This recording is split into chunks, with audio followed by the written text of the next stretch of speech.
The first cut was the hardest. The shovel's steel edge screamed against the flint hidden just beneath the thin summer grass, sending a jarring shock up Ilara's arms. She was 17, and the inheritance left by her parents was not a sum of money, but this small, unforgiving patch of land and a cabin that rattled when the wind blew.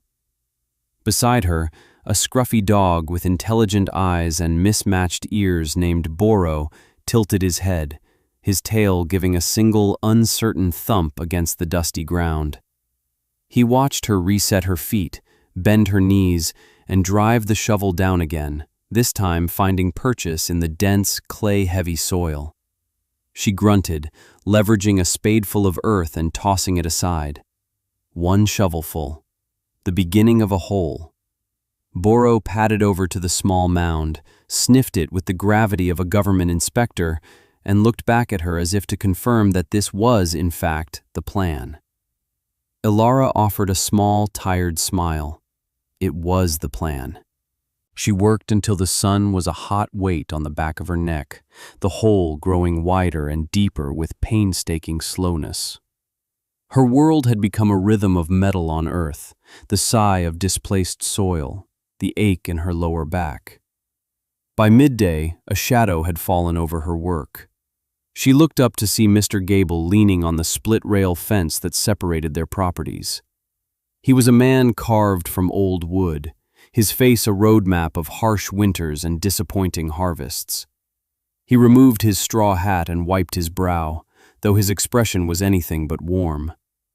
"What in heaven's name are you doing, girl?" he asked, his voice raspy with disapproval. Ilara paused, one hand resting on the shovel's handle. "Digging." He squinted, as if the simplicity of her answer was an insult. "Digging for what? Buried treasure left by your folks?" The question was a barb, a reminder of her sudden, solitary state. "A cellar," she said, her voice quiet but firm. "Mister." Gable let out a short, dry laugh. "A cellar? Out here? The ground will flood it come spring and freeze it solid by January. What are you going to store in it? Icicles and mud?" "Firewood," she said. "And food." "You've got a woodshed. Your father built it himself, a good one." "The wood gets damp," Ilara stated simply. It was a fact, not a complaint. The driving snows of the last winter had proven it. "Everyone's wood gets damp," he scoffed, waving a dismissive hand. "That's just the way of things. You put a roof over it, you hope for the best. You don't go digging a grave for your kindling. Wait until the first frost. That ground will be hard as iron. You're wasting the last good weeks of summer on a fool's errand." He shook his head, placing his hat back on. "Your father was a practical man. I don't know where you got such a fanciful notion." She didn't answer. She just watched him walk away, his back rigid with the certainty of his own experience. She turned back to the hole. Boro nudged his cool, wet nose into her hand. She was not wasting her time. The notion was not hers. It was her father's. That evening, with her muscles screaming and her hands raw, she lit a single candle in the cabin. She pulled a dusty, leather-bound journal from the small crate that held her parents' few possessions. Her father's handwriting filled the pages, neat and precise. He had been a stonemason before his heart gave out, a man who thought in lines and angles and the patient logic of geology. The journal was filled with his observations, diagrams of mortise and tenon joints, sketches of the local birds, and, in the last dozen pages, a detailed plan. It was titled, "The Earth Cellar, a Study in Thermal Mass and Dry Storage." He had surveyed this very spot, noting the way the land sloped, the composition of the soil. He had designed a cellar dug into the hillside, with fieldstone walls and an arched roof, all sealed with a special lime mortar that could breathe, allowing moisture to escape outward but not penetrate inward. He wrote of ventilation shafts, of a drainage system using gravel and clay pipe, of a design that would maintain a constant temperature, cool in summer, and, most importantly, above freezing and bone dry in winter. "The earth is a blanket," he had written. "You just have to know how to wrap it around you." He had never had the time or the strength to build it. Now she did. The next morning, she walked the 4 miles to town. In her pocket was a small, worn leather pouch containing $23.17, the entirety of her worldly funds. Her father's journal had a list of materials. Most she could gather herself: stone from the creek, sand from the river bend, water from the well. But the lime, he had insisted, had to be high-quality, hydrated lime, and she needed a proper mason's trowel. At the general store, Mr. Henderson looked at her over his spectacles. "Lime? What's a young thing like you need with a 50-pound bag of lime?" "Mortar," she said. He quoted her a price that made her stomach clench. $12, more than half her money. She paid it without haggling. She found a used trowel in a barrel of old tools, its wooden handle smooth with the wear of another man's hand. Mr. Henderson let her have it for $1. Then she went to the freight depot and spoke to the foreman, a burly man with kind eyes. She needed clean sand, she explained, but couldn't afford to have it delivered. He pointed to a pile of spillage near the tracks. "Take what you can carry in your own bags, miss. It's no use to us." She spent the next hour filling 3 burlap sacks she'd brought, the rough fabric scratching her arms, until they were almost too heavy to lift. The cost was nothing but sweat. She paid a boy with a cart $1 to haul the lime and sand back to her property. When she arrived home, exhausted, she counted her money again. $18.17 spent, $5 remaining. She looked at the bag of lime, the sacks of sand, the dark, growing rectangle of earth she had carved out of the hillside. It would have to be enough. The work was a relentless beast. Each morning before dawn, she would take a wheelbarrow down to the creek that bordered her land. The water ran cold and clear over a bed of flat, sedimentary stones, worn smooth by 1,000,000 years of currents. Her father's journal specified stones no thicker than her hand, with at least one flat face. She waded into the icy water, her bare feet turning numb, and searched for the right shapes. She learned the heft and balance of each one, hoisting them into the wheelbarrow, her muscles straining. It took 4 trips to gather enough stone for a single day's work. The wheelbarrow's axle groaned in protest, and Boro would trot alongside her, occasionally stopping to bark at a squirrel, a small, furry guardian on her laborious pilgrimage. Back at the site, the hole was now a proper excavation, 6 feet deep, 12 feet long, and 8 feet wide. The walls were sheer and dark, smelling of damp earth and worms. Mr. Gable had stopped offering advice, now merely watching her from his porch with a look of grim pity, as if observing a slow, self-inflicted tragedy. Mrs. Finch, who lived down the road, made a special trip, her face etched with concern. "Child, you're getting as thin as a willow switch," she'd said, pressing a still-warm loaf of bread into Ilara's hands. "This is no work for a young girl all alone. You'll wear yourself to a nub before the first snow. What will you do then?" "I'll be finished by then," Ilara replied, her voice rough with dust and fatigue. "And what if it collapses on you? What if you hurt yourself? Who would even know?" The questions hung in the air, heavy and unanswered. "I'm careful," Ilara said. It was the only reassurance she could offer. She thanked Mrs. Finch for the bread, and the woman left, shaking her head slowly. The loneliness was a physical presence, as real as the stones she hauled. But it was not a crushing weight. The journal was her companion, her father's voice a quiet guide in her head. She mixed the mortar in a wooden trough, following his recipe precisely. 3 parts sand, 1 part lime, enough water to make a paste the consistency of thick porridge. It was different from the cement-based mortar everyone else used. It was softer, more forgiving, and, according to her father, alive. She laid the first course of stones against the earthen wall, pressing them into a thick bed of the pale mortar. The trowel felt clumsy in her hand at first, but soon its movements became an extension of her own intent. The scrape of steel on stone, the soft squish of the mortar, the satisfying tap to set a rock in place. It was a language, and she was slowly becoming fluent. Her hands, unaccustomed to the abrasive lime and rough stone, were a mess of scrapes and blisters.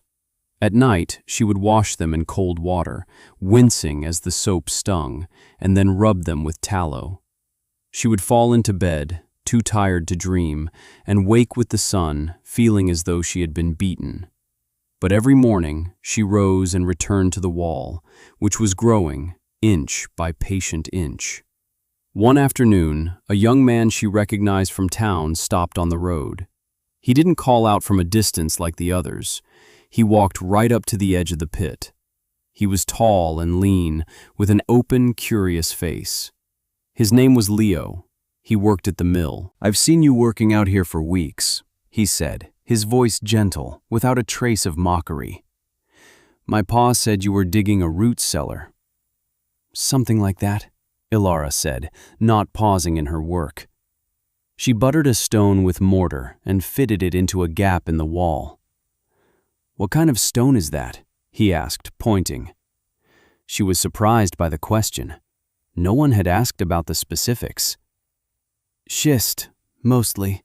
Some granite from further up the creek." "And the mortar?" He seemed genuinely interested. "It's very white, not like the gray stuff my pa uses for patching the chimney." "It's lime-based," she explained, finding herself speaking more than she had in weeks. "It doesn't trap moisture. It lets the wall breathe." Leo nodded slowly, absorbing this. "Breathe," he repeated, as if tasting the word. "So the damp stays out." "That's the plan." He watched her for a long time, his silence comfortable, not judgmental. He didn't tell her she was wasting her time. He didn't warn her about the winter. He just watched, his expression one of quiet respect. Finally, he said, "It looks like good work."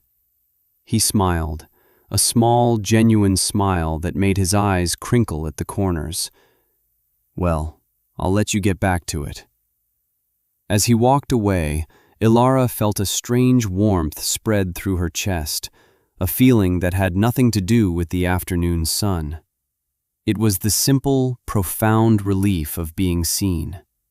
Not as a foolish girl or a pitiable orphan, but as a builder.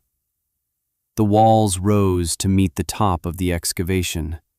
Now came the hardest part, the roof.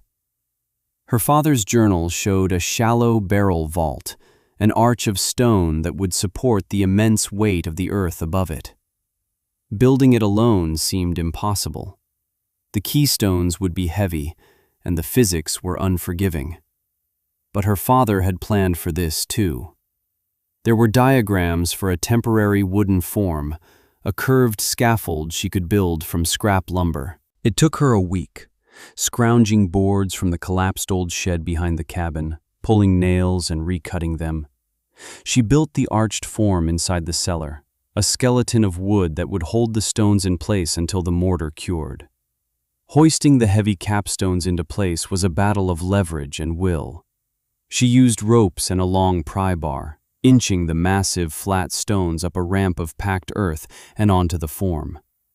Her back felt like a single, solid knot of pain. One evening, a stone slipped, grazing her forearm and opening a long, shallow gash. She hissed in pain, dropping to her knees. Boro whined, licking at her face, his body trembling with concern. She sat there in the dirt for a long moment, the sight of her own blood making her feel dizzy and overwhelmingly alone. Tears welled, hot and sharp, but she forced them back. Crying wouldn't set the stone. She went inside, washed the wound as best she could, and wrapped it tightly with a strip of clean cloth. The next day, the arm was stiff and throbbing, but she went back to work, her movements more deliberate, more careful. Finally, the last keystone slid into place. The arch was complete. She stood back, looking at the perfect, self-supporting curve, and felt a surge of pride so fierce it almost brought her to her knees. It was beautiful. It was strong. It was hers.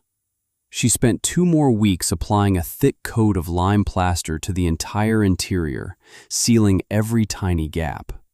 Then she dismantled the wooden form, piece by piece, holding her breath until the last support was removed and the stone arch held its own weight, silent and solid above her. The final task was to cover it.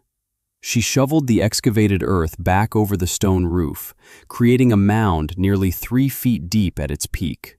She contoured it to blend with the hillside, and as her father's journal suggested, she transplanted sod from the far corner of the field onto the new earth. Within a week, the green had taken root. The cellar had disappeared, transformed into a gentle grassy hillock with a single sturdy wooden door set into its face. It was done. The first hint of the coming winter arrived not as snow, but as a change in the quality of the light. The sun, even at midday, seemed distant and pale. The wind, which had whispered through the summer aspens, now moaned through the bare branches of the oaks. Elara spent the crisp days of autumn in a fever of preparation. She had a good supply of wood, cut and seasoned over the summer, but now it had to be moved.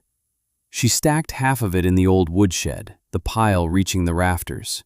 The other half, the driest and best of the split oak and maple, she carried armload by armload into the cool, dark stillness of her new cellar. She stacked it carefully against the far wall, the logs fitting together like a puzzle. The air inside was cool and smelled of stone and earth, a clean, dry scent entirely different from the damp, musty odor of the cabin's crawlspace. Boro would follow her in, his claws making soft, clicking sounds on the stone floor, and lie down with a contented sigh, as if he understood this was a place of safety. When she was finished, the cellar held nearly 2 cords of wood, a fortress of fuel. On the shelves she had built into the opposite wall, she placed her small store of provisions, sacks of potatoes and onions, jars of pickled beans from Mrs. Finch, and smoked hams she'd bartered for with a wandering hunter. It wasn't much, but it was secure.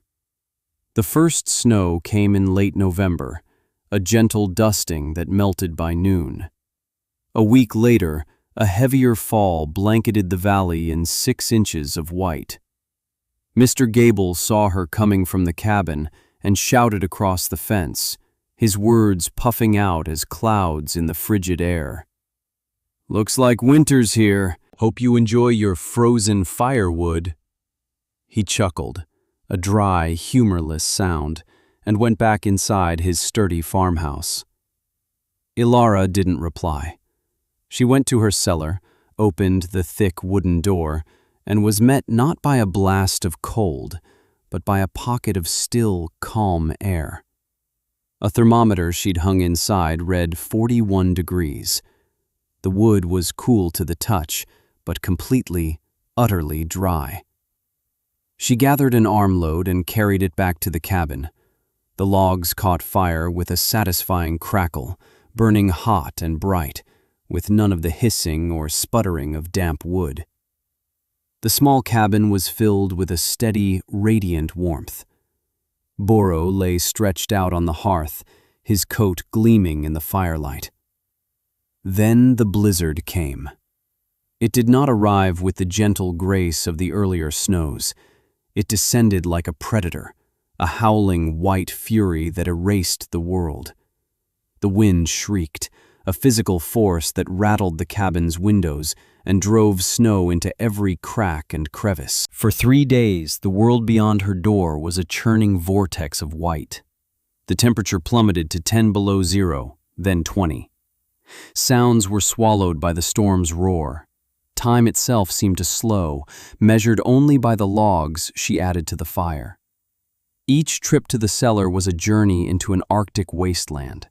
She would tie a rope from the cabin's doorknob to the cellar's handle, a lifeline in the blinding chaos. The snow was waist-deep, then chest-deep, a thick, heavy powder that resisted every step. But each time she pulled open the cellar door, it was like stepping into another season. The roaring wind vanished, replaced by a profound silence. The air was still and dry.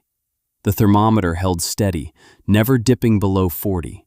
The stones of the wall were not cold enough to steal her warmth. She would gather her wood, her breath pluming in the still air, and feel a deep sense of security that was more potent than any fire. The earth was a blanket. Her father had been right. She would place a hand on the cool, solid stone of the arch and whisper a thank you into the quiet dark. The storm raged for 4 days and 4 nights. On the 5th morning, Alara awoke to an unnerving silence. The wind had stopped. She opened the door to a world transformed, sculpted into alien shapes of white and blue. The snow was piled in massive drifts, some as high as the cabin's roof. The sun was brilliant on the pristine landscape, the light so bright it hurt her eyes. Her small cabin was a lone outpost in a sea of white.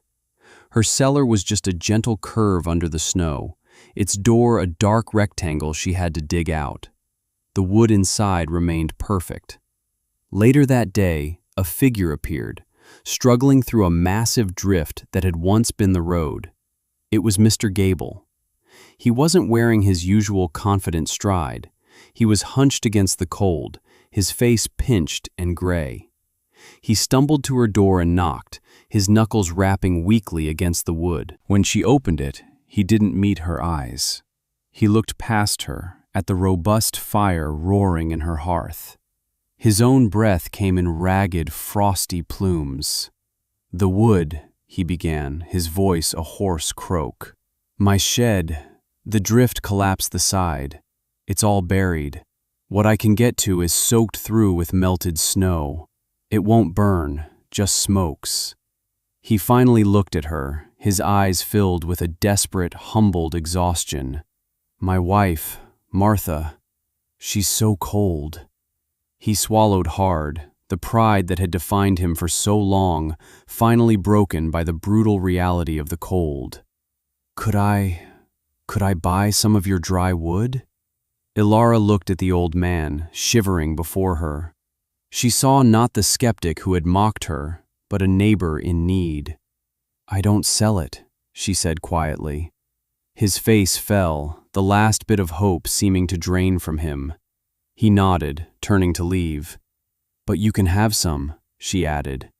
He stopped, turning back slowly. His expression was one of disbelief. She pulled on her coat and boots and led him, not to the old woodshed, but to the gentle mound of snow that was her cellar. She dug out the door and pulled it open. The sight that greeted him made him gasp. In the lantern light, the neat, towering stacks of bone-dry oak and maple stood like a treasure hoard. The air was still and dry. He reached out a trembling hand and touched a log, as if to confirm it was real. "How?" he whispered, his voice filled with awe. "It's a cellar," she said. She handed him a heavy canvas sling and helped him fill it. He didn't speak on the way back to her cabin. He just kept shaking his head, his eyes darting from the dry wood in his arms to the almost invisible hillock it had come from. He was the first, but not the last. The news of Alara's miraculous wood traveled on the cold, still air. The next day, Mrs. Finch arrived, her children huddled behind her, their faces blue with cold. Her situation was the same. Then came the miller, Leo's father. his voice stripped of its usual boom. Then others, families she barely knew, their own supplies of fuel proving inadequate against the unprecedented cold and wet. To each of them she said the same thing. She would not sell the wood, but they could have what they needed. She led them one by one to the cellar, and each time their reaction was the same. Stunned silence, followed by whispered questions. How was this possible? A few days later, the crisis deepened. A tremendous crack echoed across the valley as the immense weight of snow on the roof of the Tanner family's cabin caused their main beam to split. The roof sagged inward, showering the interior with snow and splintered wood. They had nowhere to go.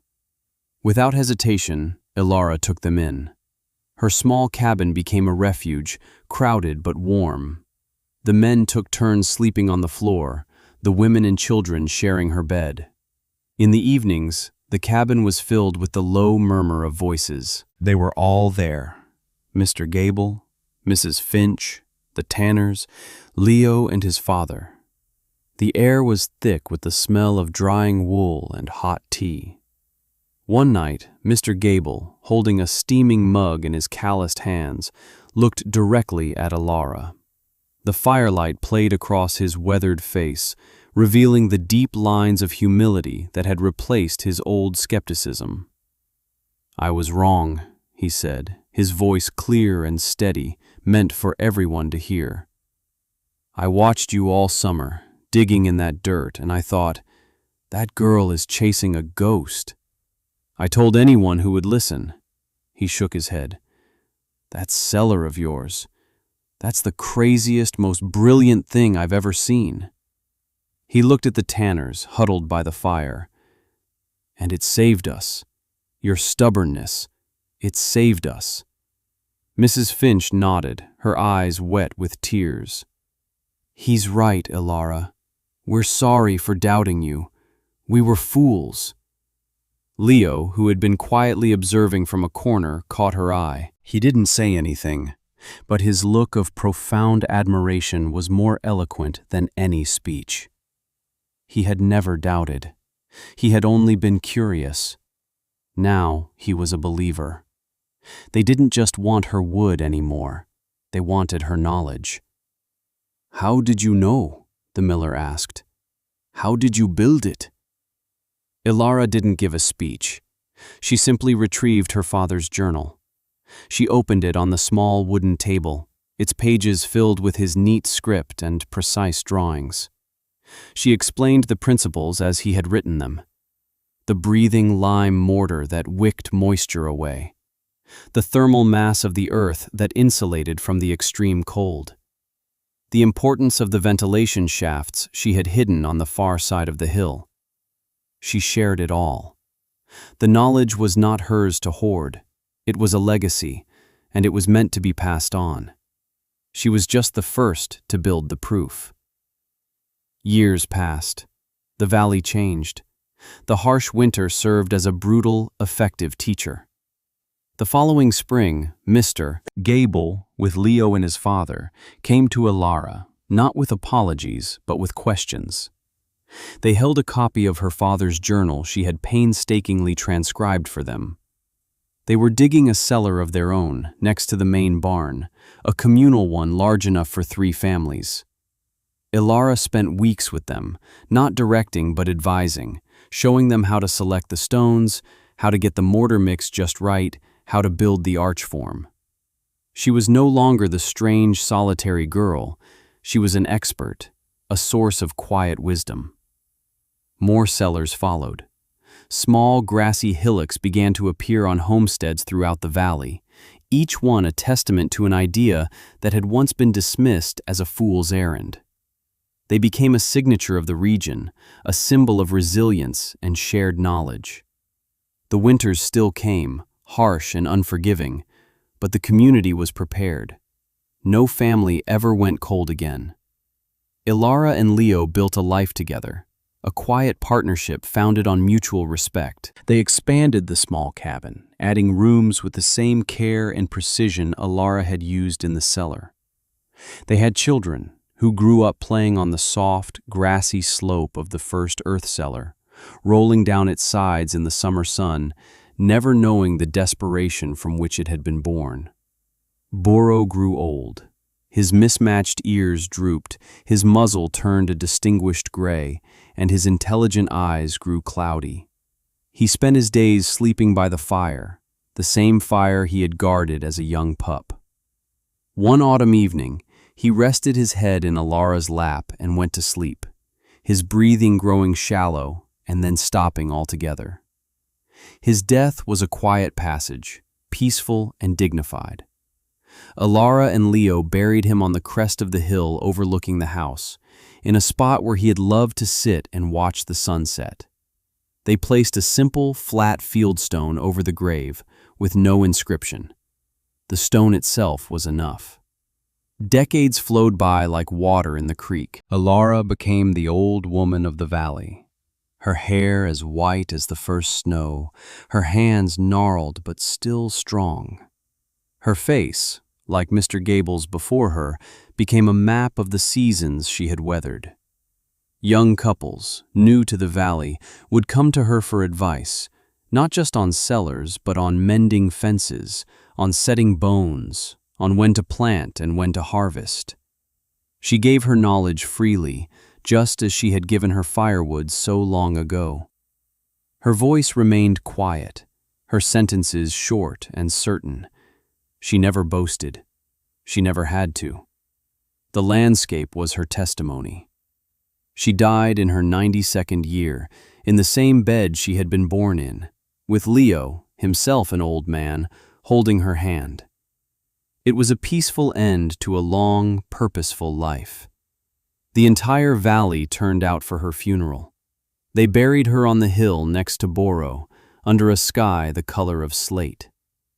The community she had saved and nurtured placed a stone next to his, a piece of granite carved by the great-grandson of the miller. The epitaph was not her name, but a line they had found in the original copy of her father's journal, which she had kept all her life. It read, "The earth protects what is built with patience." Long after the names of the people were forgotten, the structure remained. The original cellar, the first of its kind, became a part of the land itself. Moss grew thick on its stone doorway, and wildflowers bloomed on its grassy roof. It looked less like something that had been built and more like something that had grown there, a natural feature of the enduring landscape.